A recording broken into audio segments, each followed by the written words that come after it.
In this video, I will show you how to backup WhatsApp messages in Android, so make sure you watch this video till the very end. Let's start. First open WhatsApp and make sure you are connected to internet. Tap on the three dots in the top right corner. Tap on Settings. Tap here on Chats. Scroll below and you will find this option, Chat Backup. Tap on it. Here, you will find this option, Backup to Google Drive. By tapping on it you will be able to decide whether you want to backup daily, weekly, monthly, or only when I tap Backup. You can choose any. I usually use weekly. Just tap on it. Second option is Google account. By tapping on it you can choose which Google account to use for WhatsApp backup. Choose any account that you want.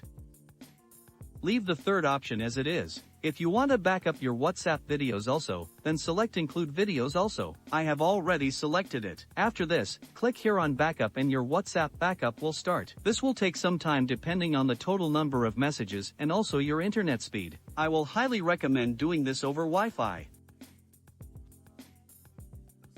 Our WhatsApp backup is now complete. Now, if you delete and download WhatsApp, you will get the option to restore these messages. Tap on Restore and you will get all the old messages through this backup. Now if you want to know how to use AI to make automatic captions for videos in seconds, then check out this video right here. If you like this video, then do drop a like and subscribe to my channel for more such amazing videos. Thanks for watching.